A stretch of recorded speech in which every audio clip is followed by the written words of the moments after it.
नमस्कार। आज हम बात करेंगे एमएस एक्सेल में एक बहुत ही ज़बरदस्त फीचर के बारे में जिसका नाम है कंडीशनल फॉर्मेटिंग। इसकी मदद से आप अपने डेटा को और भी इंटरेक्टिव और समझने में आसान बना सकते हैं। कंडीशनल फॉर्मेटिंग क्या है? यह एक ऐसा फीचर है जो आपके डेटा को कुछ कंडीशंस के आधार पर फॉर्मेट करता है। जैसा कि अगर आपको किसी सेल की वैल्यू 50 से ऊपर हो तो उसे हाईलाइट करना हो या कोई डुप्लीकेट वैल्यू ढूंढनी हो तो कंडीशनल फॉर्मेटिंग इसे आसान बना देता है। कंडीशनल फॉर्मेटिंग को चलिए हम इस शीट के साथ प्रैक्टिकली समझते हैं। नमस्कार दोस्तों, आप देख रहे हैं टेक चाचा की स्मार्ट टिप्स जो तकनीक को बनाए आसान। कंडीशनल फॉर्मेटिंग हमें एमएस एक्सेल के होम मेन्यू के टैब्स में मिलता है। देखिए यहाँ कंडीशनल फॉर्मेटिंग नाम से हमें आइकन हमारे सामने शो हो रहा है। यहाँ हम क्लिक करते हैं तो हमें इसके काफ़ी सारे ऑप्शंस मिलते हैं। Highlight, cell rules, top bottom rules, data bars, colour scales, icon sets, new rule, clear, manage rules.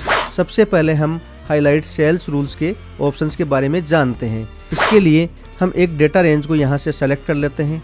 Select करने के बाद में कंडीशनल फॉर्मेटिंग पे गए और यहाँ जैसे पहला ऑप्शन है ग्रेटर देन पर क्लिक करते ही हमारे सामने ये बॉक्स डिस्प्ले होगा। Format cells that are greater than, यानी कितने नंबर से ऊपर की वैल्यू में हमें फॉर्मेटिंग करनी है। तो मान लीजिए मैंने यहाँ पे 80 टाइप किया और 80 टाइप करने के बाद में यहाँ से हमें क्या फॉर्मेटिंग करनी है। जैसे मैं यहाँ से सेलेक्ट कर लेता हूँ green fill with dark green text और यहाँ से सेलेक्ट किया और मैंने ओके पर क्लिक किया। ओके पर क्लिक करने से देखिए जो 80 से अबव जो वैल्यूज़ थी उन पे जो भी फॉर्मेटिंग हमने सेलेक्ट की वो फॉर्मेटिंग यहाँ पे हो गई।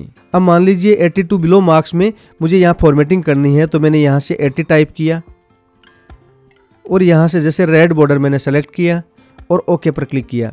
अब देखिए जो 82 बिलो मार्क्स हैं वो रेड बॉर्डर के अंदर हाईलाइट हो गए।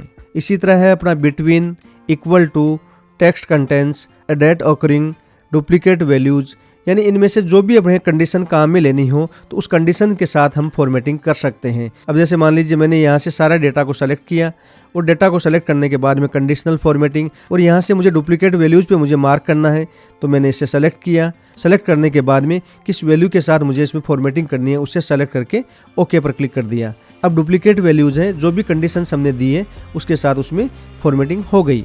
इसी तरह अगला ऑप्शन है टॉप बॉटम रूल्स। इसमें पहला ऑप्शन है top 10 items, top 10%, bottom 10 item, bottom 10%, above average, below average. अब मान लीजिए टॉप 10 आइटम्स को हम यहाँ से सेलेक्ट करते हैं और यहाँ से हम क्या उसमें फॉर्मेटिंग करना चाह रहे हैं।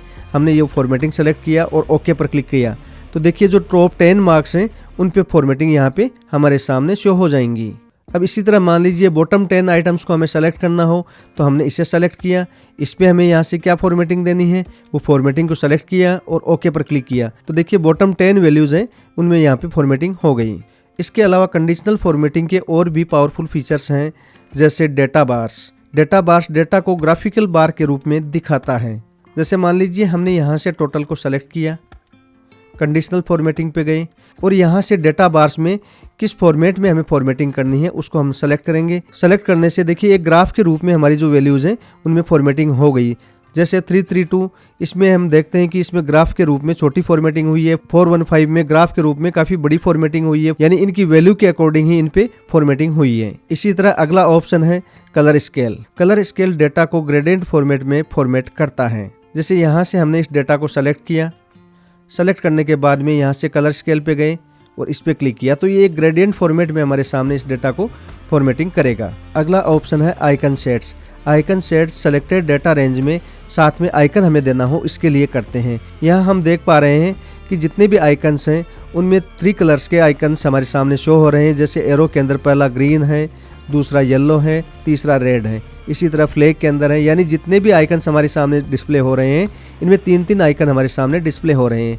जैसे मैं इसे सेलेक्ट करता हूं और मैंने ओके पर क्लिक किया तो यहाँ से जो वैल्यू हमने दे रखी थी उसमें ऑटोमेटिक इसने जो हाईएस्ट वैल्यू थी उनको ग्रीन में किया, मीडियम वैल्यू थी उनको येलो में किया और जो लोएस्ट वैल्यू थी उसको इसने रेड में किया। इस तरह से हम आइकन फॉर्मेटिंग भी इसमें आसानी से करके हमारे डेटा को हम फिल्टर कर सकते हैं। या हमें कोई नया रूल बनाना हो तो यहाँ पे हम न्यू रूल पे क्लिक करके भी नया रूल बना सकते हैं। जैसे मैंने न्यू रूल पे क्लिक किया, न्यू फॉर्मेटिंग रूल पर क्लिक करने से न्यू फॉर्मेटिंग रूल की विंडो हमारे सामने डिस्प्ले हो जाएंगी।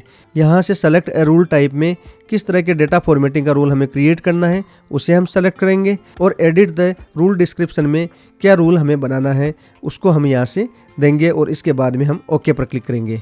ओके पर क्लिक करने के बाद में जो रूल हमने क्रिएट किया है उसके अकॉर्डिंग यहाँ पे फॉर्मेटिंग डेटा की हो जाएगी। तो दोस्तों ये था कंडीशनल फॉर्मेटिंग का बेसिक गाइड।